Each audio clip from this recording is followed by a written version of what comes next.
Well, maybe there's no countdown. What's going on, guys? This is Mike Rossi here from the Shootin' Sharp podcast, and I am here to, kick off the we'll say the reviews of the weekend from SummerSlam. This is night one, and an eventful show it was. With me tonight, I've got Richie Mars. How you doing, buddy? Doing well, man. Thank you for having me, and I can't wait to break down my opinion, a very successful night one of SummerSlam. Yeah, absolutely. I mean, I think that they obviously had the shock moment at the end, which, for some of us, it might not have been that much of a shock. I think both of us in particular were kind of already talking about that on our respective outlets, we'll say, this week. And it's definitely something that I think, is a perfect way to end night one, kind of similarly how they ended night one of Mania with, obviously Rollins and Heyman and crew now reigning supreme. And what did you think of the cash-in and how it was executed versus how it was in your mind? Like when Rollins got injured at Saturday Night's main event, I'm like, this is kind of strange, then we had like the viral video stuff. And like, of course you had WWE Unreal that's happening kind of. And I know I heard rumblings they were like filming the second season around this time. So I'm like, they're trying to introduce this new kind of kayfabe going on here. So like, even though I believed Rollins was hurt, like, I'm just kind of like, there's always that little doubt in your mind saying like something's not on the up and up. And then when Seth did his, he was on the Rich Eisen show, I think, doing his football stuff. And he said, it's like my knee was so swollen, we can't get an MRI. And I'm like, okay, that's kind of strange because like usually with injuries, you could kind of diagnose it right away. I'm not a doctor, but I just talk to people in the field. Right. And they're like, yeah, that's kind of odd. And he said, I can't get a clear reading until 2 weeks. I'm like, coincidentally, 2 weeks was SummerSlam. Right. Like right after SummerSlam. So I'm like, okay, so something's like not jiving. And I think a lot of people put the pieces together a little bit because it seems like everything fell into place too perfectly. And I think that kind of worked against the surprise factor of it, but it still worked for the story they're trying to tell, where it's like Punk becoming number one contender, the Braun's taking on Roman and Jay, and that takes them out of the equation, while also keeping Seth Rollins in the background, which was like this plan that Seth had on television that he was teasing. So it all connected right away. Even though it was predictable, I always say predictability doesn't mean bad. Right. And so if people were looking for like a total shocker surprise, this might have been your cup of tea. This might not have been your cup of tea, but it still made sense for the story they're trying to portray with Rollins. And I thought it was pretty well done, him on the crutches, and he had like the knee brace, and he's like anytime, anywhere. Then he throws the crutches like very dramatically. And it's just like, oh, cool. It's like, I think Michael Cole called it the ruse of the century, but yeah. Ironically, with Seth Rollins doing this, not only is it an homage to his first cash-in, this is also a very similar way to how Roman started his role as the tribal chief. He had to do sign the contract deal, defeated the Fiend and Strowman for the Universal title. So as much as Rollins is viewing Roman as the bad guy that he created, he's doing all these things that old Roman used to do. And we saw tonight, when we're going to get into the tag match, that Roman is showing those good traits and good qualities that he's been missing recently. So I like the cash in. I think it made sense for the story. Now it's up to WWE to kind of like capitalize on that momentum. If they're going to go with Punk, if they're going to go with somebody else, and just kind of go on from there. Yeah. And ultimately, like, kind of just harping on your point, like the Monday after the injury, right? Mm-hmm. You're watching Raw and you're like, they've got to know something by now. And they've always been pretty straightforward with, injury diagnoses, like, look at what happened with Liv. Like, we kind of knew what was going on with her pretty much right away. In fact, that was worse than they originally thought. But they've kept everything in the loop. And when your top heel is not on TV, it gives you a little bit of time to establish Braun and Braun, right? Mm-hmm. In like bigger roles, obviously, before their tag match.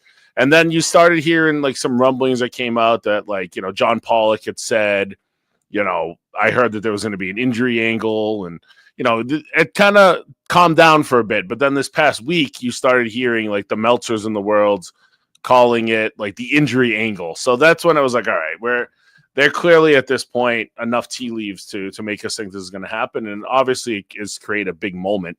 And, there's so many different ways they can go with this now. Punk, obviously is going to be chasing, which that's where the money is. But then you still have what everybody thought was going to happen when Seth did eventually cash in, the Braun breaker of it all. Now it does look like, we'll get into it with that match, it does look like he did, for him to be out in that final angle, it doesn't seem that the knee injury is too bad. He was still selling it later, but there's a lot they can do with their TV over the next 6 months, and then we're at the Rumble and past the Rumble, and we're heading towards Mania. So I think that they're going to get the most out of CM Punk and the chase coming out of this. Absolutely. All right, so the main event, we'll go through this first, and we'll start from the beginning. So in the main event, I'm just going to kind of run through how everything finished. So Gunther was stalking Punk outside the ring. He tossed him into the ring post. Gunther continued to be just a continued cocky prick the whole time. He was posing with the title. He did the always big mistake as a champion of touching the title. That never goes well for anybody in any sport. As Gunther celebrated, Punk yanked him down, and the champion fell behind the announce table. He emerged with a crimson mask. He probably cut himself a little bit too deep there.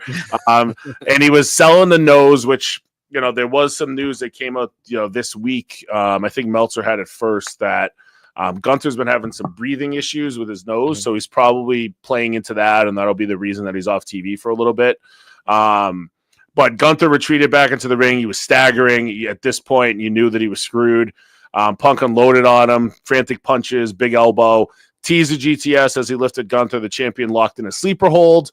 Looked like Punk was fading, but he fought back. Finally landed 2 GTSs to pick up the win. 30 minutes and 18 seconds. Punk became an 8-time world champion. That's the longest Gunther match I recall. I even looked into some of his great matches. Normally he's doing 15 to 22 minute bruisers. This reminded me a lot of an ROH match from 2005. Just a lot of psychology. They didn't kill you with flashy moves, but everything had purpose. The selling, the body parts. There was a lot of Bret Hart type shit in here with the sharpshooter and whatnot. So what was your take on the match, obviously, before we got into the cash-in? Yeah, this match kind of reminded me of Gunther's defense against Randy at Bash in Berlin. Where that match kind of I don't want to say relied on the crowd participation, but it definitely helped. With this, it was definitely, like you said, that early ROH vibe, where it's it's like right out of the babyface ROH Punk playbook, where it's Punk's trying to come up from underneath, trying to take down Gunther, and I think he kind of booked Gunther how he would fight Samoa Joe, back in that ROH run. Right.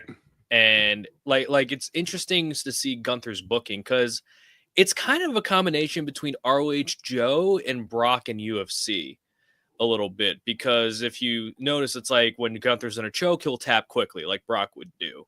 And then if Gunther's put in positions that he's not used to, like we saw with the Crimson Mask, it kind of throws him off his game. Like when Brock would get punched in the face, there was that that meme where if Brock gets punched in the face, he doesn't like that and he kind of crumbles. So I think it's very interesting where it's Gunther is this dominant monster, but he does have kryptonite. It's just it rarely happens. Now with the table spot, on TV, it didn't look great in the sense that, at least for me, where it's it didn't look like his face hit the table. Right. Yeah. So it looked like the blood, like you said, was exceeding the amount of force that was on there. But yeah, Barrett and Cole bringing up the nose, and I think it's going to open up a door where Gunther's going to go off. He's going to get whatever is taken care of. And then we're going to get another Gunther Punk match from that, because Gunther's well, you broke my nose. I don't like that. So we're going to have this Punk Seth issue for a little bit. Potentially Gunther costing Punk is my initial thought. And then that we go Punk Gunther so Seth can face off against other people like Jay or Ilya or anybody that's on Raw currently, Sammy. You have all these different things. And I think the furthest prediction is you have Crown Jewel and you have that Crown Jewel match. I think if Cody does win, we're going to get Cody Seth. Seth gets his win back from all those years ago with Cody. And then very early, it's probably going to be Seth and Roman at WrestleMania one of the nights. Right, and you've got a lot with even Punk to maybe tie himself into Cody again too down the road, because the chase is there. But how it all breaks down with Gunther, and when Gunther returns, I doubt Gunther's gone too long. but he'll be down. Like, I don't know if we go right to Rollins and Punk in France, or if they wait on that a little bit, because obviously Sammy's being built up too to be a part of that world title picture, which that kind of is a lot of, that's another element to the Rollins cash in that I was thinking is they had, you know, him talking about the babyface, you know, him being the babyface from the underdog, right? That's always going to be chasing that title. So there's so many like different elements that obviously come off as easier for us to catch now, and that's definitely one of them. Yeah, like overall the match, I think the pace was very well done, different from any other match on the show, which is what you want your main event to be. Right. And this was like old school, like with a little bit of a new school kind of flair that Punk matches are kind of known for. And now like his style is now the old school. And it was like just such like a good story, because usually like you would see Punk, he's usually the cocky like guy who was in control. But with babyface Punk, and I think Punk would even say that he's a better heel than a babyface, but I think this is probably his best outing since his return to WWE. I agree. Yeah, probably like in that setting, I would throw in like the McIntyre Hell in a Cell match in there, but here they didn't really have any like toys, like to, you know, any weapon. Like this was like straight up like, okay, Punk isn't washed, and I think there was a lot of people who were concerned with that, you know, with the past injuries, and to see like, oh, Punk's too old, he doesn't like have it anymore, and he's not the CM Punk from like 10 years ago, 10, 15 years ago, but the CM Punk now is still pretty damn good. Yeah, these guys just they're good opponents. Like I like how you had mentioned the Joe Punk match with some ROH. Like that's kind of what it felt like when you were watching this. And as you, if anybody knows that history, that they had some seriously long, brutal matches as they continued to build that feud up. So Gunther and Punk, I mean, Punk seems to be in the storytelling business, and he's got the Rollins side of it. So the Gunther piece is going to be there. But then, you know, just to kind of put a bow on this, as Punk celebrated, Rollins' music hit, and he emerged on crutches and in a knee brace, teasing his Money in the Bank cash in. I think Cole was really good here because he quickly introduced it as he has until next June to cash this in. And then he turned around. I think their one little misstep with this was as he turned around, Heyman stayed right there and just held up the briefcase. Right. So you kind of knew at that point he was going to be turning around. And then as Rollins ended up removing the brace, sprinted to the ring, got in the ring, pummeled Punk, because Punk was obviously just through a 30-minute war. Immediately beat him up with the briefcase, which I don't like. I feel like they could have done Braun and Braun attacking him from behind, just because I don't like how right before a cash in, the ref just lets you beat the shit out of the guy. You know, that's not something that they've always done. But then Rollins hit the stomp and pinned Punk, you know, quickly. And Seth became, you know, somebody cashing the Money in the Bank twice, and now he's a 6-time world champ. Yeah, and well-deserved, too. I know a lot of people harped on Rollins, and I think a lot of people thought the Rollins group was falling flat. And there was a lot of weeks where it was repetitive, and there wasn't much progress being made. And for me personally, I'm fatigued with all, like, the heel groups that are running the show. You know, we have it in WWE, AEW, TNA, we had it for a while. But this is exactly what, like, the positive of Rollins being away, you know, like you said, developing the bronze. When Punk was, like, holding the championship and he was, like, in that position for the stomp, I was, like, tapping my friend, and I was just like, I think Rollins might stomp here. You know, because the camera was just, like, so closed in on Punk and him, like, creating. I thought it would have been, like, an excellent shot of, like, the stomp coming down. But how they did it with, like, Rollins, like, coming out hurt. So it's, like, initially you're like, oh, he's hurt. And then that pause, and like I agree, like Heyman staying in the front was like, okay, he's probably cashing in. Like the camera would just like kind of zoom in on Rollins a little bit further and not include Paul in the shot. I think it worked better. But it's like how like he just like threw the crutches away and just like took off the knee brace. I thought that was really well done. And then posing, like doing the whole CM Punk deal while also being flanked by Paul Heyman and the Bronze. Again, it's one of those things where Seth Rollins is absorbing all the worst qualities in Punk and Roman and not even realizing that he's becoming exactly who he hates. And I think that's such good storyline potential in the future for this Seth Rollins arc. And I think Seth Rollins' story is he's never really the center focus, and this is the first time where Seth Rollins is the center focus of an entire story. And I know some people have mixed feelings on that. They don't think Seth is like that guy to carry a story, but as far as like, the development with the bronze, I think it was tremendously beneficial. And I think just Seth Rollins in general being like, that 1B kind of worker, he's never going to be the guy. And I think that's the point of the story. It's the guy who's never going to be the guy trying to be the guy, but we already know who the guy is. And you have a couple, you have like Roman, you have Cody in this case, like, with Punk, and it's like we have Roman, Cody, Punk, and then we have Seth Rollins, who's in that Triple H Edge role that you have in your company. Yeah. And Crazy Shark 8000 here said, I think Breaker would have jumped him, but his knee seemed to be effed a bit, so they had to go the route they did. Yeah, maybe. I mean, I think the fact that he was even out there celebrating, hopefully there's good news for the knee, but definitely a good point there too. Yeah, because he screwed up his knee like in this. Yeah, and he did it pretty early, it looked like. We'll get into that match here in a second. Before we turn to that, now, was there any thought in your mind that when Rollins tried to do the cash-in that Reigns was going to intercept them? No, me neither. I had seen some rumblings of that, and that would have been good storytelling too. But, probably a time to maybe have Roman start moving away from Seth, Mm-hmm. Yeah, like I thought like there was a potential like Jay and Roman would win and then they would write Roman off because he's filming Street Fighter. But that could always happen tomorrow if Roman's going to be there. I don't think he's going to be there. I think they're going to move. Yeah, I think they're going to move to Seth and Jay though, which is why Jay got the win. So I think in Clash in Paris we're going to see Seth and Jay is probably the direction. Yeah, so interesting point too on the Street Fighter. Sean Ross Sapp released at 9 p.m., which was a weird point in the middle of SummerSlam's main event. He put Street Fighter has several big wrestling stars, but likely won't interfere heavily in storylines. With Cody Rhodes, Roman Reigns, and possibly Hiroki Goto slated for Street Fighter, many have wondered when it films and what type of schedule will be required. Sources that Fightful spoke with claim that the movie films in September, but nothing will be long enough to take people away from TV. And I think that especially, like, Reigns is probably going to go off TV anyways, right? Like, any excuse that he has to take time. But obviously, as we start looking at tomorrow night, like, that could have been a concern for Cody as well. And definitely something that was in my mind. So I'm kind of glad that report came out.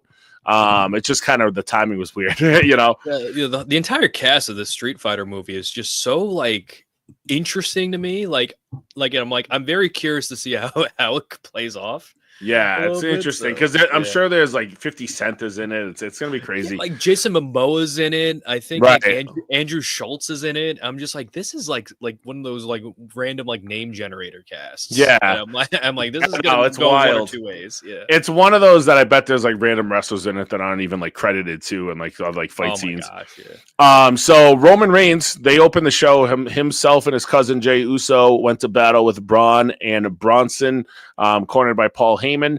Now, this match started about 20 minutes into the hour because they did the Cardi B opening and, obviously the big entrances.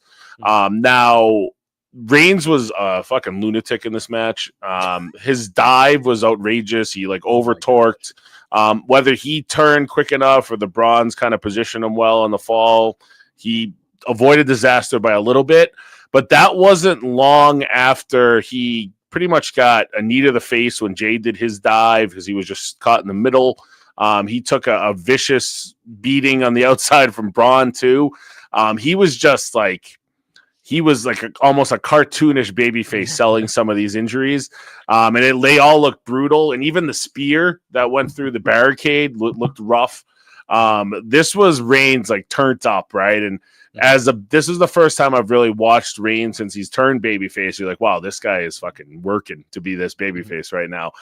But the finish came when Breaker went for a spear on Uso. After that, Reigns spear through Breaker through the barricade. Reigns shoved his cousin out of the way and took the move from Breaker himself, sold that just long enough for Uso to deliver a super kick spear and Uso splash to Reed to pick up the win in 21:05. Now, I always assumed, Reigns was going to get the pin here. But to your point, how he might not be on TV, he kind of, took a bullet for his cousin, which was played off well. And it kind of plays into the Heyman story that was building into the match about how Jay calling him stupid for trusting Roman. But he showed his value to his cousin here and why he is the tribal chief. What did you think of that finish? I really enjoyed the finish because like we never got like that Roman Jay apology. Right. And I feel like that's a stickler or sticking point with me, just because like I know Roman did that promo. It's like, I'm not a good guy, I'm not a bad guy, I never change. Like, but the thing is, you still need to at least like show like some character growth and change in order to progress a story forward. You can't just keep him as the OTC, or now he's like TC1 or OTC1. So it's like you need to show like progression in his character, and this is how you do it. Like, this is the show where, you know, they had tribal combat with Roman and Jay. And less we say about that match, the better. But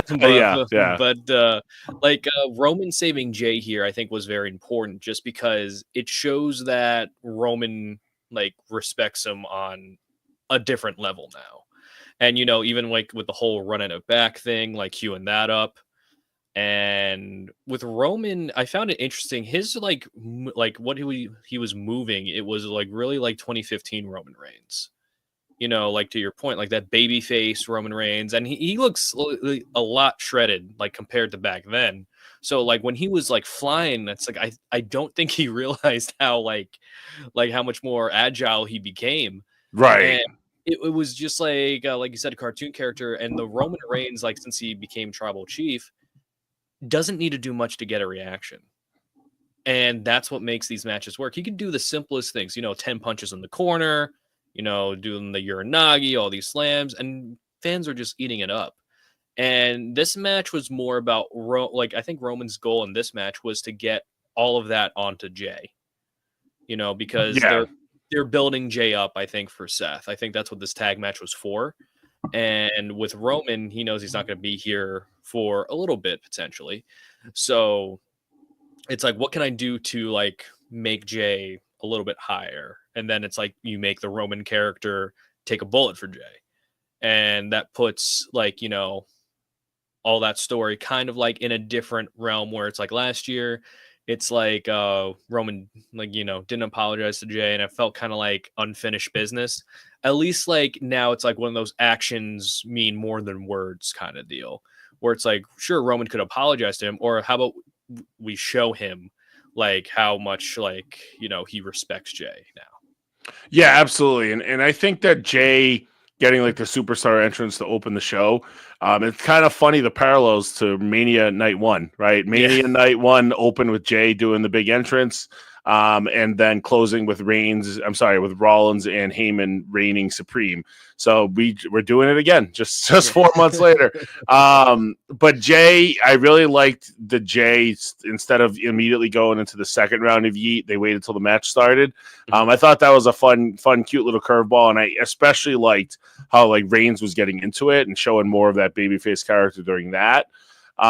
Man, Reigns, like, I think that this little mini feud did a lot for Bronson Reed. I think Breakker is somebody that was already kind of elevating to that level, but just the fact that Reed had, you know, a week when he was running around with Reigns' sneakers saying he was the tribal thief, like that's just good TV. And I think in a loss here, Bronson Reed just being on that level with these guys for 20 minutes was a big win for him. Yeah, and still carrying around the Shula Fala, I think, as they call it. And as the match ended, Heyman slowly turns around with the sneaker still on. Yeah, you know, it was one, like we talked about with the Rollins being out. It really was the perfect opportunity to have character development for the Bronze. Like Breakker was already going to get there. You know, it wasn't a matter of if but when. But he was able to show some more character. He didn't need to do like the whole, you know, Men in Black suit and tie thing anymore. So now he's his own character. Same thing with Bronson Reed. The dude just like stole Roman's shoes, and that is probably going to be the most talked about thing he does the entire year. Hopefully it's not, but like those little character moments do a lot in the long run. And all it takes is like 1 or 2 moments, and then that's going to connect with people. And soon we're going to see like, you know, like the tribal thief like t-shirts, you know, and then it's like it's going to be a merchandise opportunity for Bronson Reed. And thankfully it's like he was in the position, he took out Seth last year, and then the whole War Games thing happened. I think a lot of people were concerned that he would probably be back of the line, like just kind of like in like kind of no man's land. But thankfully, like with this short little tag feud, I think it did a lot for the Bronze, even though they came out on the losing end. Yeah, so we kind of think, Reigns might be around sparingly the next couple of months with, the Street Fighter stuff and everything else that'll be going on. We think Jay might get elevated quickly to a match with Seth. What do you think is next for the two Bronze? You think that they might maybe go chase the tag titles so then they can, have titles like their leader does? I think it's a possibility. I think with Judgment Day right now, like they're still kind of, I think they're still like 50-50 on who should like turn between Finn and Dom kind of deal. Right. Because that story's still ongoing. Never say never, but with the Judgment Day already winning off of a heel team and then transitioning to like another like heel matchup after like defeating the LWO, and like the Raw tag division needs kind of like a soft reboot, I think. Like the Bronze would be an excellent choice to kind of put in there, but I don't think like they're really necessary in there unless you want that image of like, the world tag titles and then the world title in every segment. And it could happen eventually, but it just kind of depends on timing. And I don't think the timing's necessarily right now, but for the Bronze, I do think we're going to see more kind of commingling with that. I think they're going to kind of be where they were with Seth a little bit, but again, it's like you have Braun, who's going to Bronson Reed. He's going to be like tier 1 bad guy. Then you go to Braun Breaker. You have to go through him, and then you go through Seth, and you're already kind of beat up because of that. Right. So let's pause that Braun and Braun tag title run idea for a little bit, and we'll get into the next match on the show, and it all come together. The women's tag team championship was on the line when Raquel Rodriguez and Roxanne Perez, representing the Judgment Day, defended their titles against Charlotte Flair and Alexa Bliss. I think this match was laid out really well. Flair ended up locking in the figure 4 on Rodriguez late in the match, but before she could bridge into the figure 8, Perez broke up the hold. Perez was able to save Rodriguez from getting hit by Bliss, who inadvertently took out Flair, and they really played up the point that she did. Felt bad about it, but Flair sold it like a champ, leaving her open for the Tejana Bomb and Pop Rocks. Looked like the finish was possible, but then Bliss broke it up for the subsequent, win or pin, and got the quick blockbuster out on Rocks. Bliss dragged Flair to the corner, tagged herself in, and went to deliver sister Abigail to Perez. And then this was a really well shot angle of having Perez in the sister Abigail. Before she hits it, she sees Flair show up again in the corner with an angry look on her face. And for a second, you thought she was going to take out Bliss just based on the angle that they had. But instead, she did a big boot to Rodriguez, which allowed Bliss to land the finisher for the victory in 13:35. And Alexa and Charlotte are the new women's tag champions. My biggest takeaway with this is how much of a white meat babyface Charlotte Flair has become in like 4 weeks. It's crazy. Yeah, it goes to show what happens when you put somebody who's really good at their job in a different story other than the same story for about, 10 years. Right. You know what I mean? All it need, like I said, like Charlotte is one of the best talents WWE has. I just wish they would develop her as a character. And with this Alexa storyline, it's something different. It's something like you don't really see. And their chemistry is really fun to watch.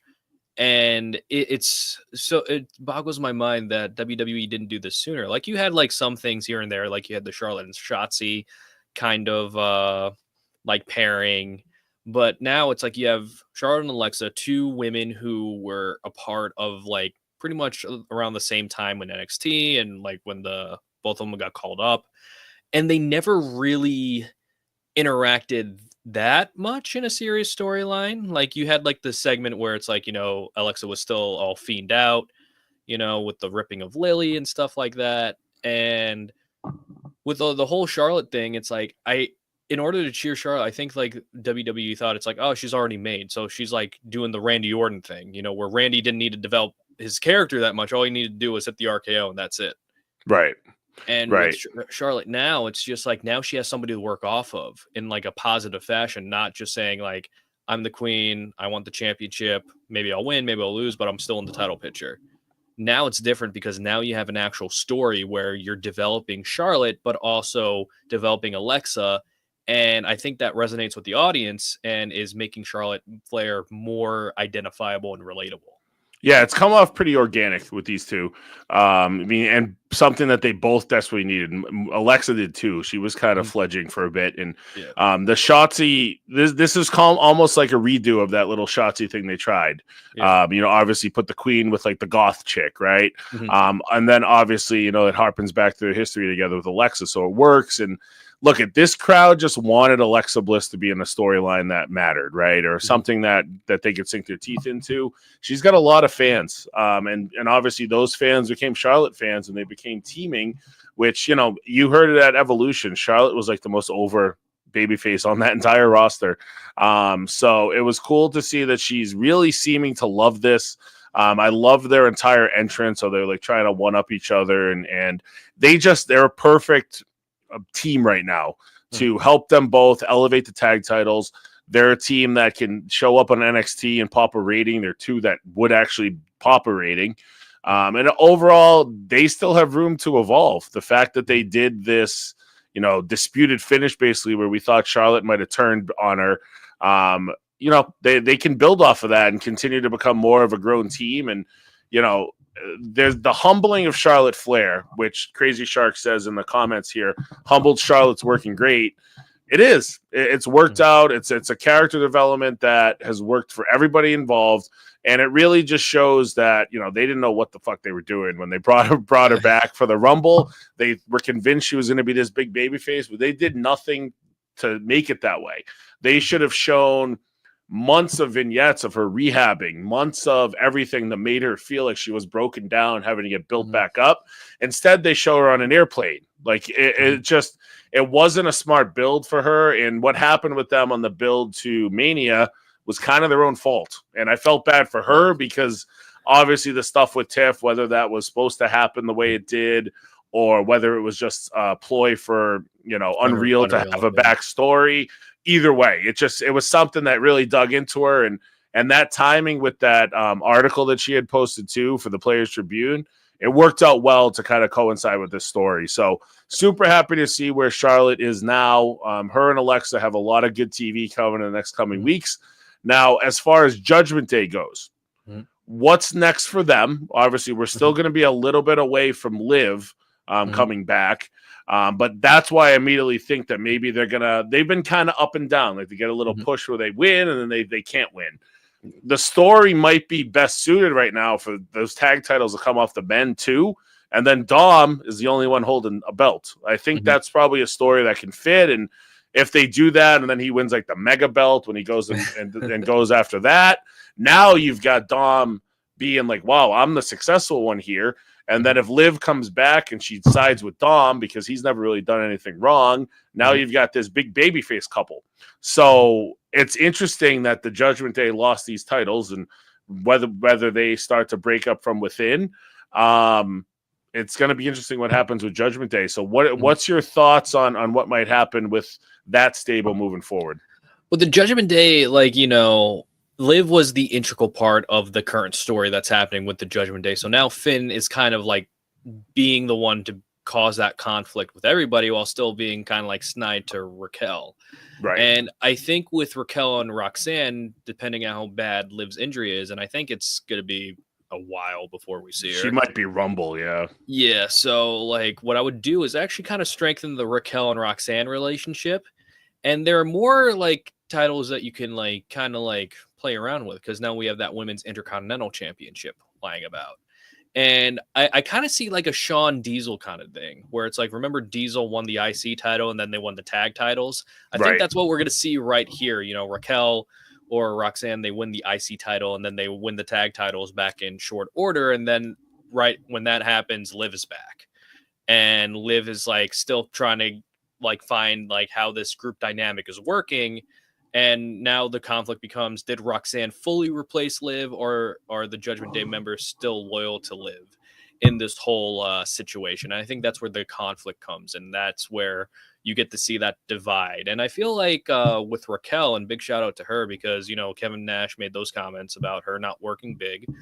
And she said, look, she's like, oh, look, I take that seriously. I take it to heart. And you saw like a dramatic change in how she works as for lack of a better term, a giant woman on the roster.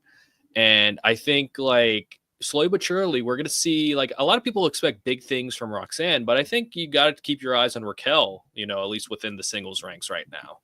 And I think having Liv out is actually good for Raquel as well, because now she's going to be more than just the bodyguard. Now she's actually kind of being like put in that center stage. And I feel like that's where Judgment Day is going. We're going to see more interaction between Finn and Raquel. That's going to develop Raquel, and Finn's always going to be Finn. And and you have Dom, who's obviously in AAA. JD, he's going to be kind of like tied to hit the Finn right now. And Roxanne's well developed. So the Judgment Day is still like, it's not what it once was, but it doesn't need to be, because you're still having that story continuing. So I think that's where the Judgment Day goes. I think what's interesting, because we're going to get to the match later on with Jade, Bianca's coming back, Jade's coming back, and now you have this match with Charlotte and Lexa, and you could potentially do Jade and Bianca. And, it's the women that ruled the tag division last year versus this year. And I think that would probably be the best case scenario for a big match down the line. Yeah, even like Rhea and Io, if Naomi retains, they could end up being a tag team. There's a lot of like almost super matches they can put together with these women as the tag champs that you really couldn't do with Raquel and Roxanne. Raquel and Roxanne's reaction when they came out wasn't great. I think Judgment Day reactions typically aren't great because nobody really has teeth into their theme music. It changes every week. I actually think the theme music's kind of good. It's just like the build-up intro is like one of those like the Rob Conway just right. like you can't just like you listen to it and you're not getting hype right away. Yeah, absolutely. So we'll see what happens with Judgment Day. Obviously, you've got Dom defending the title tomorrow against AJ. Which we'll give a quick prediction at the end of this show of what's going to happen tomorrow. But the big things are coming for Dom, I think. Next matchup was somebody else I think personally has big things coming his way, and that's Sami Zayn, who had his rubber match with Karrion Kross. Now, the story in this one was kind of wonky. It was kind of flew over some people's heads, but the entire thing for going back, 6 months probably at this point, Karrion Kross was pretty much telling Sami Zayn he was too much of a nice guy and he wanted to bring the bad guy out in him. And Sami said it's never going to happen. So the stipulation on this one was basically if Sami won, Kross had to admit he was wrong. If Kross won, then Sami had to admit that he was right. Real noble concept here. Obviously, the second match was won by Kross, who won with a steel pipe to the gut in a subsequent victory. This one, we kind of harping back to that. Scarlett handed the pipe to Kross and then distracted the ref, which he tried to take out Zayn with it. Zayn ducked it. And then Zayn went a little bit crazy. At one point, I thought that they might go to a DQ finish here with the amount of times that they had him getting broken ooff of Kross for 4 counts, which would have been lame, but, who knows. But they didn't end up doing it. And then while the ref was looking at Kross, Scarlett laid the pipe down in front of Sami and saying, you want to use it, use it. Obviously trying to get the cheap DQ win for Karrion. Sami chucked the thing, and then from there, spiked it. Kross was quick to try to do a quick roll-up, but Zayn kicked out, and then Zayn followed up with an exploder into the turnbuckle and a haluva kick for the win in 8 minutes and 9 seconds. First thing that I'll ask before we think about the match is, do you think this is the last time we see Karrion Kross as part of this run in WWE? They plugged his autobiography at the kickoff show, so I think it's like safe to say that he's staying around for a little bit. Yeah, it just felt very final, right? Like it felt like, all right, they are proven wrong. Scarlett tried to get him to cheat, and he just straight out wouldn't do it. And then he just got left laying, right? I don't know. Obviously, we go back, the last few months, like even back to that Mania promo when Kross, really got himself starting over at that point. People were getting behind him, but the last month he's had these 3 matches with Sami Zayn, and the crowd stopped kind of caring about him. I think they've realized that, oh, wow, the guy does have to wrestle, which he's had his moments. Like part of his NXT run was good. Me and Ryan talked about that a lot in our preview for this match. But it's just going to be interesting because it definitely seems all the contract talk around Cross seems like that's news that he wants to get out into the world, that he's not re-signing. But he's an interesting case because obviously I'm not going to get too deep into it, but there's always the rumors that live between what happened with Scarlett and Don Callis and TNA. So I don't know that they would be a good fit for AEW at any point. And plus, they were free agents for a while, and AEW never stiffed them. Going back to TNA is something that might be all that his options are, or he just becomes the face for Bloodsport and Josh Barnett.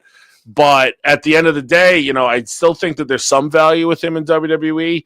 But I don't know if he was to get let go next month. I don't know that the revolt would be there like it would have been if it happened in May, you know? Yeah, the thing is, it's like what's really tough with these, like, you know, we want insert name here movement. I think they're doing one with Mello right now. Is when you give them the time and you give them the story to show, it's like, all right, here's the ball. Let's see if you could run with it.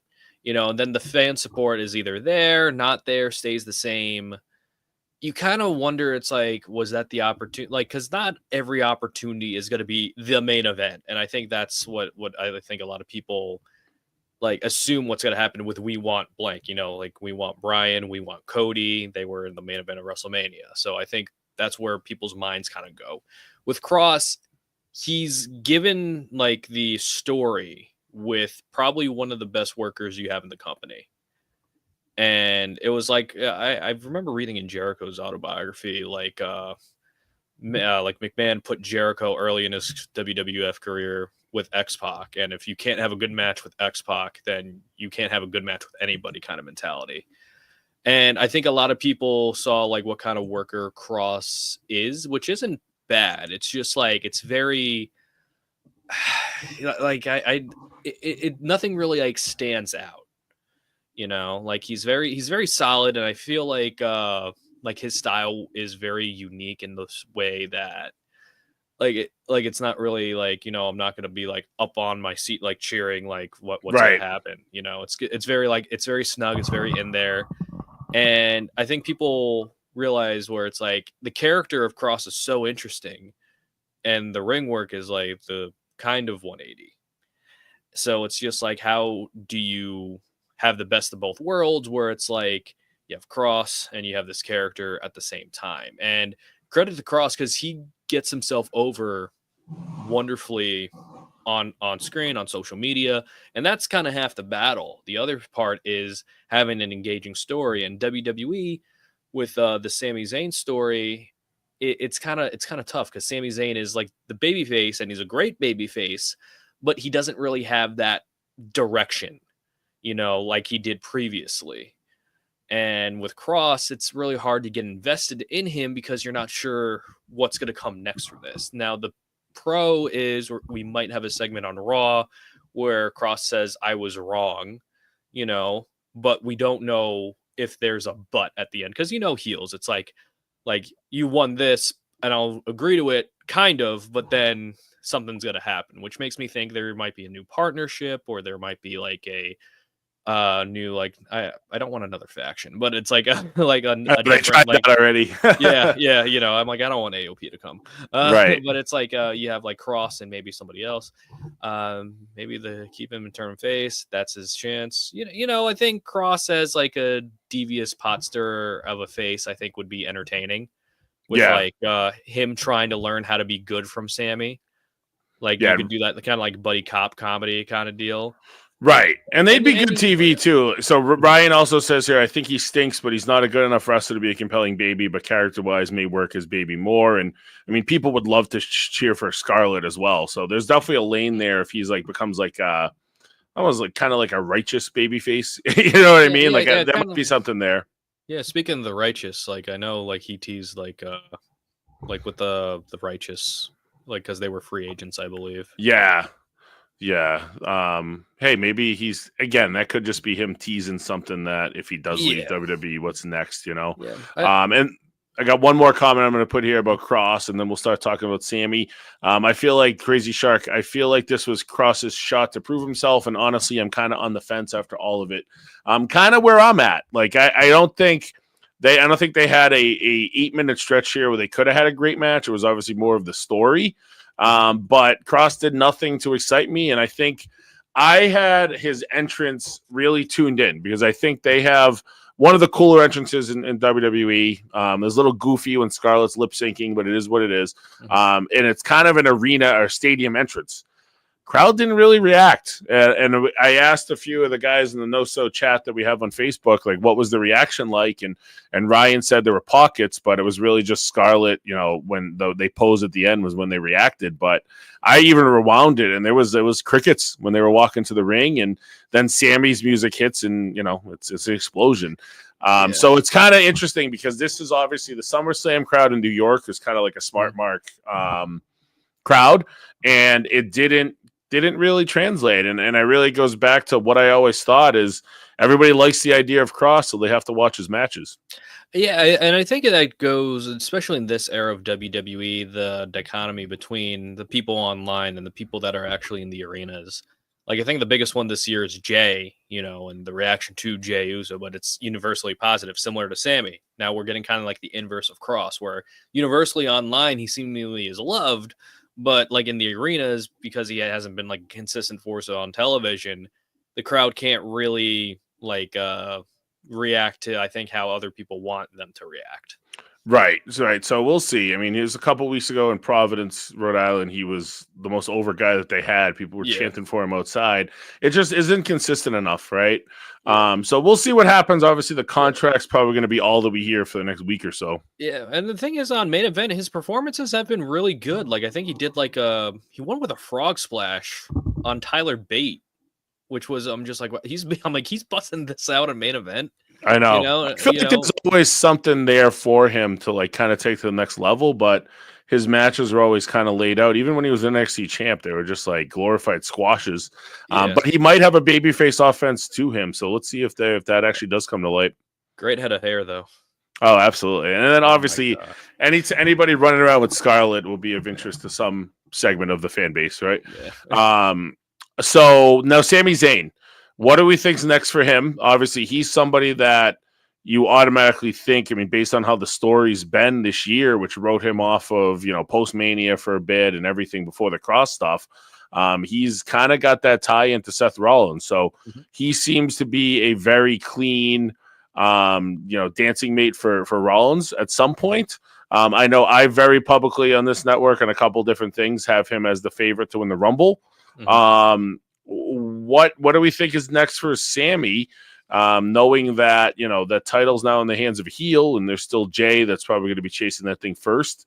But Sammy's obviously talking about the world title a lot. So how do you think this is going to shake down? With Jay, I do think Jay is probably going to be first in line. But I think the show after that, what you could do, and it would be very interesting, you do the triple threat with Seth Rollins, Jay, and Sammy. And that's where you get that conflict between Jay and Sammy. Because when Jay won the world title, Sammy came back, I wanted to come back to congratulate you, and they did like the pose on the crowd, and you saw Sammy like kind of like in the background looking at Jay, and you're thinking, is he gonna like kick Jay's head off right here? But that obviously that didn't happen. And they kind of tease like Sammy's the one that brought Jay into the light, and now Jay's the one who got the world title first before Sammy.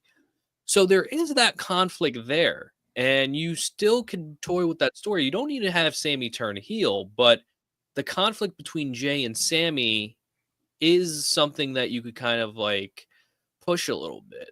And I feel like that's a story and an untapped story that you could progress a little bit further. And same thing with Cross, like Cross can say he was wrong that Sammy's not evil. And then once that happens, then it's proven right, where it's like Jay and Sammy during like, let's say the match with Rollins, hypothetically. And it's like they're breaking up pins from each other and stuff like that. And it's just like one pulls the ref out. Like, let's say Sammy pulls the ref out when Jay has a clear pin. And that's where, you get that issue, you get that story with Sammy. And then that's when Cross comes back in. and then Sammy starts believing in and it's just like one of those things where it's like there is a bigger story for Sammy right here where you could go one or two pathways. And unfortunately, I'm not sure if the world title is in his immediate future. I think it's going to be later down the line, but I'm not sure if it's like the 2025, 2026 year for him. Right. And you still have LA Knight, too. That's another name. He beat Rollins on the Saturday Night's Main Event. So he's probably going to be getting a world title shot at some point. So kind of not to keep bouncing back to Rollins, but we're on the subject. He's kind of coming out of this show with built-in matches with Sami Zayn, Jey Uso, Seth, obviously CM Punk and LA Knight. And then obviously the big one is Roman Reigns, right? So having the title in Seth's hands is going to make for some compelling TV. And what happens with these guys, right? Even like an AJ Styles could have like a legacy like feud with them. So there's a lot of good stuff on that Raw brand with the baby faces that'll be chasing, and maybe there's a shakeup at some point as well. There is some rumblings. There hasn't been like a draft in a while, but there's definitely some guys that have to be changing shows. It just especially on the women's roster, I think. So, it's just one of those situations where, whatever they decide to do with these stories, there's a lot built within. So we'll see. And then, Crazy Shark came back in here with all we talking about is Rollins again, just like Mania, just like Saturday Night's Main Event, and it's true. Rollins is who everything's based around.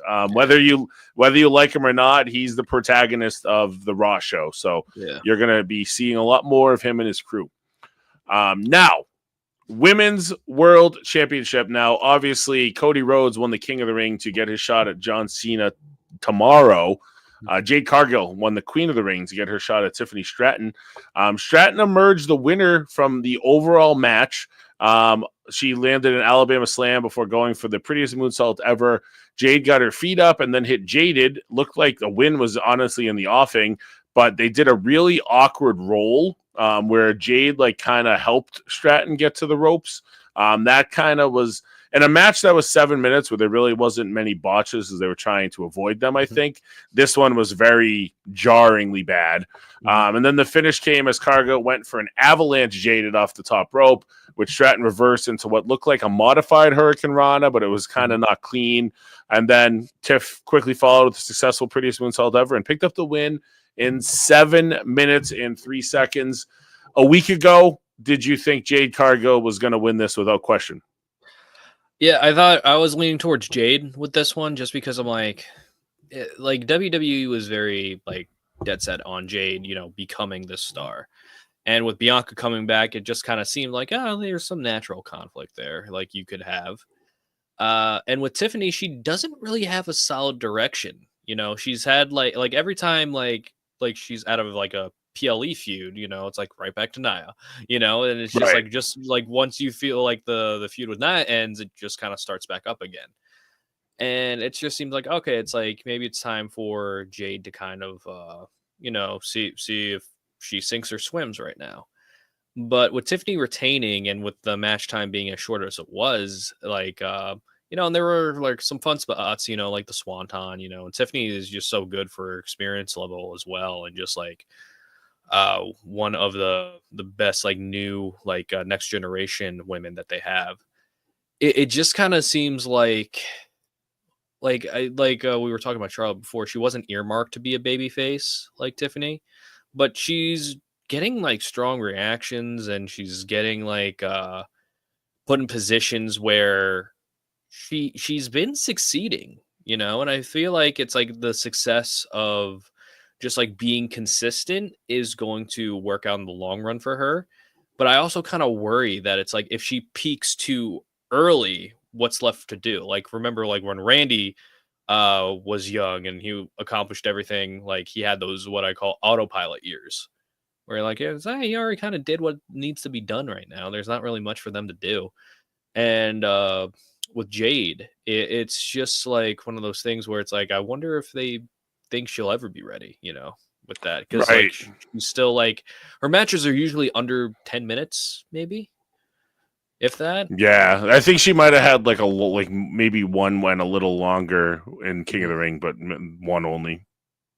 Yeah, so it's just like one of those things where it's like they're not really confident to put Jade in that spot yet, and I think some people can understand why.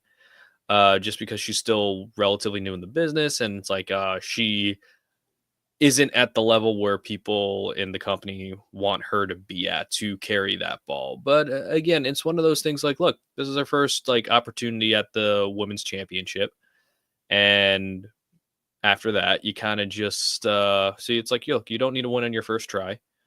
And I think a lot of people expect like once somebody who's heavily pushed is in that position, you're like, oh, they're just gonna win, Yeah. And like this is like a nice like little swerve to like kind of continue the story because Tiffany and Jade didn't really have a story going into this.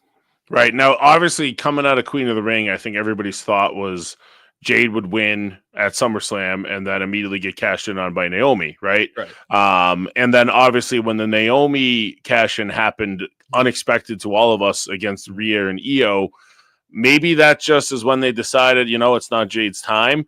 But then the build was so wonky and it became like friends. Like it was one of those stories where they were both baby faces, and Tiff obviously kind of always walks that fine line because obviously she's a better heel, but she's still getting good babyface reactions. So they made it a big point to say, I don't want you getting hurt going into this match, right? So it almost feels like to me Jade will probably be turning heel on her at some point and then maybe do another match. And then at that point, maybe Jade wins. Because they need to start elevating like a monster heel, right? Like Nia, you've gotten a lot out of Nia, right? But now you're using her to help get Lash Legend to the next level in NXT, it looks like. So I think Jade turning heel and just kicking the shit out of Tiff on SmackDown might be the way to go. And then maybe Jade wins the rematch then. And because ultimately Jade has been a baby since she's been in WWE, but we all saw her run in AEW. Like she's a very good heel. Like she's her whole character works better as a heel. So I think that's the route we end up going. I still think she beats Tiff, but as a heel, and then Tiff can chase from there. Yeah, and a lot of people were just like ragging on WWE for how Jade's portrayed, and it's one of those things. Well, it's her first time being a babyface, and WWE wanted to push her as a babyface because they touted her as this major signing. Because in reality, she's like the major first AEW star, homegrown star to cross over to WWE that has a name, had a name in AEW, and WWE was on the ball. They signed her, and then they realized it's like, okay, we got like we need to put her in this like Wonder Woman type position so we could give her all the chances to succeed. They gave her Bianca, as a team, very successful team. I think Jade has a wonderful hot tag from that team, but working heel versus her working baby is tremendously different. And I feel like Jade is just more comfortable because was taught one style only in AEW, and that was to work heel. So I think like give her a shot to work heel. If she works better, championship, I think could work well for her. And then just kind of go on from there. And I think like even if she switches brands, or like even if they want to give her the IC or the US championship, because it's like, I feel like with Jade's name, it would help elevate that because Jade would be on television consistently with the title, and I feel like that's what the championship how it was with AEW. Yeah, you can have her doing quick matches on Raw or SmackDown every week. Yeah, so it's like if it ain't broke, don't fix it. I think WWE was trying to fix a little bit too much about Jade in her presentation, even though it's largely the same, but in a babyface lens. But overall, it's like I think like put Jade in a position where she's most comfortable and that she could succeed. And I think the heel turn is definitely the right move. Yeah, and I mean, ultimately, what I've noticed in her matches too is, when she was working with Bianca as a team, and even like when she was in Queen of the Ring, she was relying on her like athleticism more than her power. But I've noticed in her matches recently, she's been doing like the aggressive power bombs more. She's been trying to do more like power based slams and whatnot. That plays better into being a heel like monster, right? So I just feel like that's the route that we're gonna go. And at that point, getting Tiff this big win as a babyface on SummerSlam after she had a big win at Mania is the best long-term thing for Tiff as well. So I do think this feud will continue with Jade as a heel coming pretty soon. Now, the last match we will talk about was an entertaining one in some weird ways, we'll say. Randy Orton and Jelly Roll making his wrestling debut versus Drew McIntyre and Logan Paul. Now, this match really got good when Paul and McIntyre set up Jelly Roll on top of an announce table. Logan Paul had 2 bottles of Prime, and he slapped them together just like Stone Cold would 2 beers, and then launched himself, as he normally does, onto Jelly Roll with what had to have been one of the stiffest splashes off of a top rope that I had ever seen. Obviously, Roll's not somebody that has a history of taking this. I doubt that you even practiced something like that, but it looked good, and it just looked vicious. And Logan's eyes immediately looked like they were popping out. Couldn't have felt good for him either.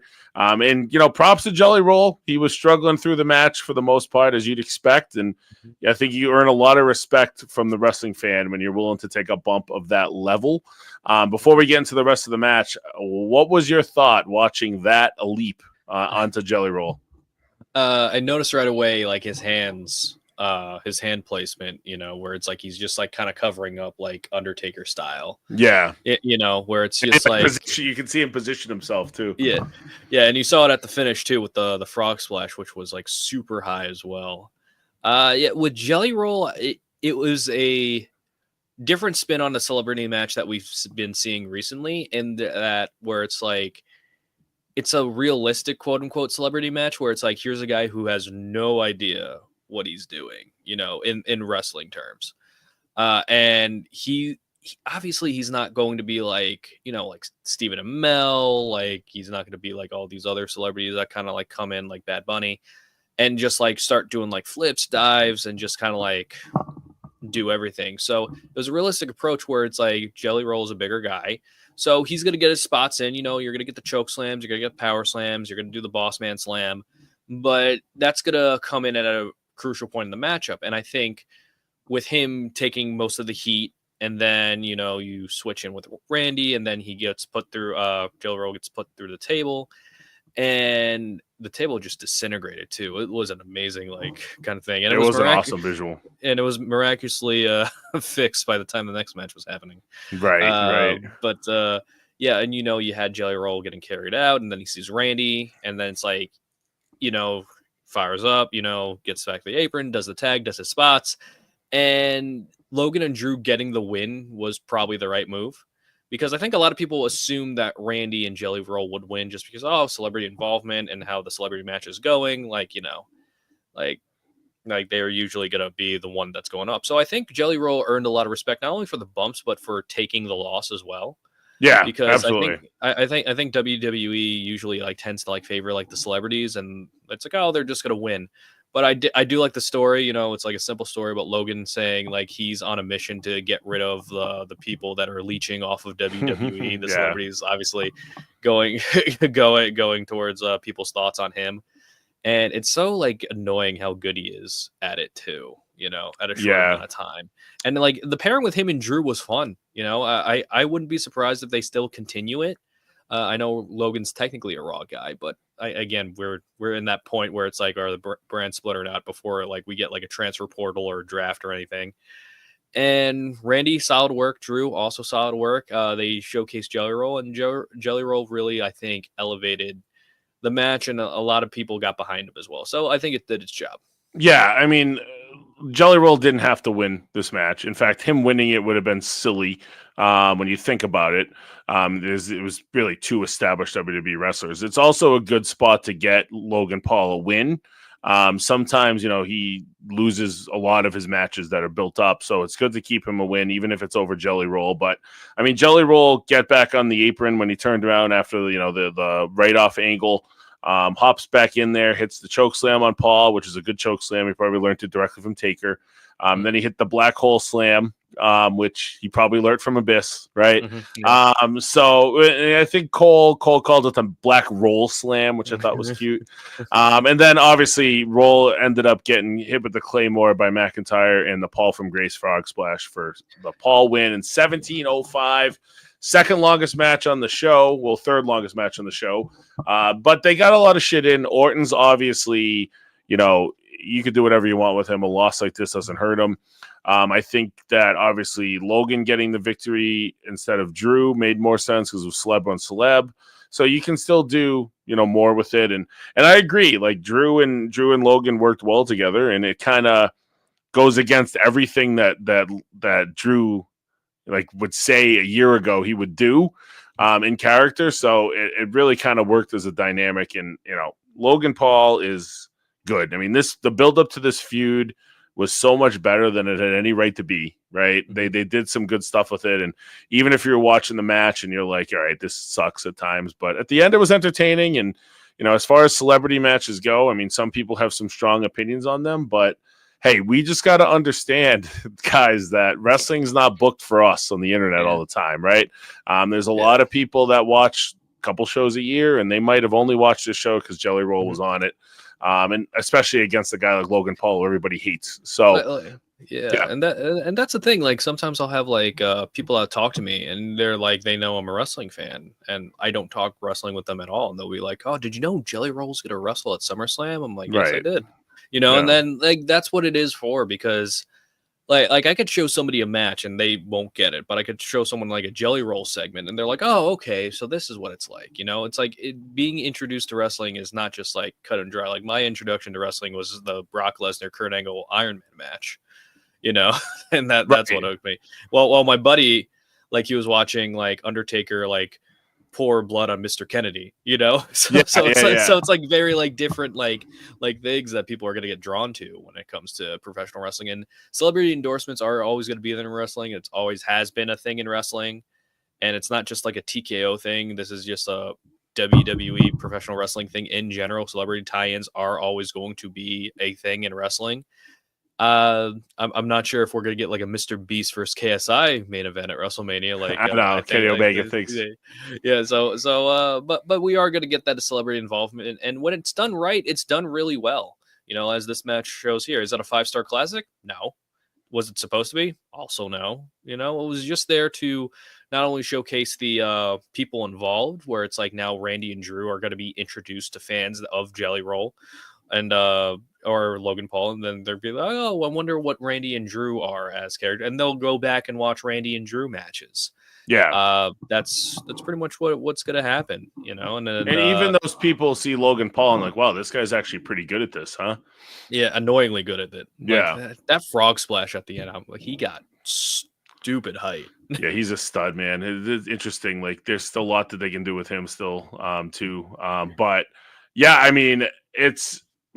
Jelly Roll is one of those people now too that he could show up in the Rumble and people aren't gonna poo on it as much because he did the work here, and that's all that I can ask, because he didn't he didn't embarrass himself, Yeah, I think wrestling fans, at least from the internet, at least respect celebrity wrestlers that put in the time and effort and work and respect the craft, And Jelly Roll had when he was doing PR the whole week was telling everybody from ESPN to any interview he was doing is he's like, no, you guys don't understand. These guys 60,000 people, and they're putting their bodies on the line with thin plywood, right. And and he's saying this to an audience for ESPN and stuff. And I think now it's especially now that WWE is now more mainstream than it was than ever, since the Attitude Era comparatively. I think now more outside people are a lot more softer on wrestling, besides saying it's oh, fake garbage, but it's now you have celebrities outside Jelly Roll, Bad Bunny, who respect the craft, that are actually giving it props. And I think because of that, we're seeing a different side of wrestling where we're getting new fans that are getting into it more of an acceptance, where it's okay, it's okay to like wrestling now. Right. And you can tell which celebrity is a legitimate wrestling fan too. Then they're not just doing it for the PR move. And when they put the effort in to take bumps and these elaborate turnaround, slow down, make the facial expression things like Jelly Roll did, this isn't his first rodeo. So it's cool to see. So we are officially halfway through SummerSlam. I like to call the second night of SummerSlam, it's going to pretty much be a no disqualification bonanza. There's only one match that doesn't have pretty much a no DQ rule to it. So let's run through it really quickly. Give me your thoughts on who's going to win. Dom versus AJ for the IC title, which is the only one where you can't hit somebody legally with a chair. I'm going Dom. Yeah, Dom should retain, and I think he's going to win the AAA title in a couple weeks as well. 6-pack tables, ladders, and chairs match, which should be absolutely nuts. Tables, ladders, and chairs with 4 teams is crazy, let alone 6. The Wyatt 6 of Dexter Loomis and Joe Gacy defending against Andrade and Rey Fenix. DIY of Gargano and Ciampa. Fraxium of Axiom and Nathan Frazier. The Motor City Machine Guns of Shelley and Sabin. And the Street Profits of Dawkins and Ford. Who do you got here? I'm a big MCMG fan. They're my favorite tag team of all time, but I'm going Wyatts. Yeah, I think with the Universal opening for Halloween Horror Nights, we're going to be seeing these guys with the titles for a little bit. And SummerSlam being the debut of Bray Wyatt and The Fiend, I think it's just apropos for them to win. Yeah, they can have a kind of a cool moment there. Steel cage match for the WWE United States Championship. Solo Sikoa defends against Jacob Fatu. I'm going Solo. Yeah, I was thinking Jacob until Jacob kicked the shit out of all his boys in the cage on SmackDown. I feel like obviously there's going to be more to this. Like this might be one that ends in a last man standing or something. Mm-hmm. So the cage match. I mean, I don't expect Jacob to get pinned, but I think Solo will find his way out of the cage.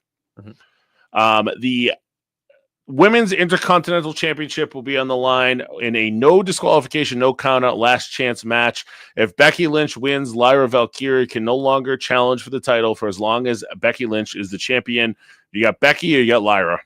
I got Lyra. I do too. I mean, I think that Becky, the word came out today that she's got a new theme song coming from the Wonder Years. She kind of teased it a little bit, and that sounds cool. So that kind of makes me think for a minute she might win, but this whole feud's been to get Lyra more over, and it's done its job. So Lyra should get this ultimate victory here for sure. The Women's World Championship will be on the line in a triple threat match, which will be basically a rematch from Evolution. Naomi defending the title against Rhea Ripley and Io Sky. Who do you got? I got Naomi. Yeah, Naomi should retain, and her and Vicaria, they've already kind of set up. So this really just this. The big thing with this is what level do they get to, comparatively speaking, to the Bianca 3-way at Mania, you know? Right. And does that open the show? I kind of feel like the ladder match might, but we'll see. Mm-hmm. And then the main event in what has become a very polarizing match just in the last 24 hours, street fight for the undisputed WWE Championship. The real John Cena is back to defend his title respectfully in a street fight against Cody Rhodes. Who do you got? I think I go Cody with this one. Yeah. I mean, I don't know how it's going to all. I think obviously Cena will try to do something dastardly and kind of fall back into it, and then it'll get fucked up, and Cody will win, and then they'll just shake hands and play Kumbaya. So we'll see. I mean, there's people that are talking about The Rock. I'm like, I don't think they do what they did on Friday if The Rock was coming back. You know? Yeah. You know, it was such like a odd angle too. You know, like I'm just like I was watching it. I was waiting for like the rug to be pulled under me at the end of it. But you know, you said Cena, he kissed his wife, you know, dressed in all the John Cena garb, and like okay, he's back. And it's like the thing is with John Cena in this run is, you know, they tried the match at WrestleMania, didn't really go over well. And now, if you notice, Cena's matches, all he can do is like, you know, his traditional stuff, and it's interference galore. And with this being a street fight, and you have two baby faces doing the street fight thing, there's going to be a bunch of toys. There's going to be a lot of smoke and mirrors. And I'm just wondering, like, what are the smoke and mirrors going to be for this match? Right. And I think Cena's best performance since his return was in Elimination Chamber. Because obviously you've got the plunder. So I think that you're going to kind of see Cena's best match of this run tomorrow night. And, you know, Cody excels in these big spots. I mean, obviously the Mania spot was built to fail from the beginning with the Travis Scott of it all. But I think these guys know that their Mania match sucked, and these guys know that they want to really put, you know, a good Cody Cena match to kind of be a part of legacy forever. And I do expect it to be a really good one. It's really ironic because, like, when this was being rumored last year that this was going to be the Mania match, people thought, like, you know, oh, babyface Cena versus babyface Cody, that's going to be so boring. And now we're in a universe where we're getting babyface Cody and Cena. It's like in a street fight, and we're like, oh, okay, maybe this will be better than heel Cena versus baby Cody. Now, one thing that, you know, we have to discuss is there was no referee knockdown tonight. And with tomorrow having 5 matches without rules, you know, the only thing that a ref knockdown is really going to do is prevent somebody from counting.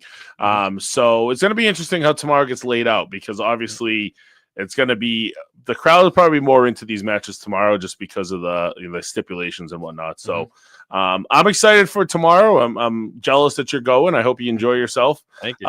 And anything you want to promote before we get out of here?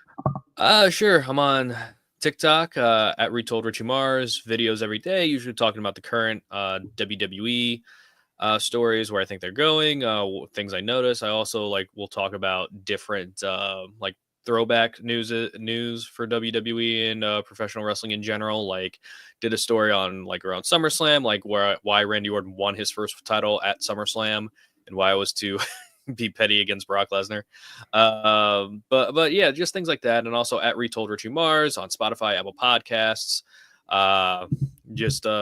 I'll have a guest on occasionally, and we'll just talk about their chosen topic, whether it's a storyline, wrestler retrospect, or just a what if scenario. Have a bunch of what if scenarios, like the multiverse of Paul Heyman guys, where it's who could be a Paul Heyman guy in different eras, or who never got that opportunity. And then plus I'll have opinion pieces whether Jey Uso's world title run was good or bad. I'll also have I did a roundtable debate a year or two ago with who would challenge Roman Reigns, John Cena, Cody Rhodes, or The Rock, and it was a fun table discussion. I also have an episode on there about what we think John Cena's retirement tour would be like. Of course, I don't think anybody on the panel saw the heel turn coming. Yeah, so it's I did predict John Cena and Jey Uso segment for Raw, but I don't think that's happened yet. But we got close, with the Rumble. Right, and I do kind of think Cena might end up on Raw, coming out of whenever he loses the title, which might be tomorrow. But he's booked for a lot of summers. He's booked for a little bit of both going down the line. Yeah, I think he's booked for Brooklyn Raw, but I'm not sure. Yeah, I mean, the thing is, guys, if he hasn't hit your town for his last show, it's happening. He's doing Springfield, Mass in September, which is where he went to college. Mm-hmm. But the one show he's missing in August is the one in Boston. So I think we will still be seeing his final match in Boston. But I think tomorrow night is the most important match of the John Cena run so far, because there's a lot of things being set up for him. If it stinks, I don't know what's going to be good. So I'm hoping that these guys pull one out. Yeah, it very for the John Cena run, a very risky move putting the championship on him, because I think everybody wanted 17, but I'm not sure if they won the run of 17, if that makes sense. Right. It's just everything kind of felt, I mean, they found it as a way to have the match with Orton, which was cool. That wasn't bad, I guess. And then obviously the R-Truth stuff, which obviously didn't turn out in their favor. But at the end of the day, we'll see. It's still John Cena. And he was selling merch as the heel. So if he closes this outrun as a babyface, he's going to be selling even more. So enjoy your time tomorrow, Richie. Let us know, we'll all talk about it somewhere down the road, what you guys' live experiences were like. And I don't know who's running this tomorrow, if it's me again or who's going to be with me, but I'm sure we'll have a post show tomorrow night as well. So enjoy your Sunday. If you're not going, enjoy SummerSlam from home. And you can catch me on Shooting Sharp every Tuesday morning. So I'm right on the North-South Connection Podcast Network. So have a good evening, guys, and we will talk to you soon. Okay.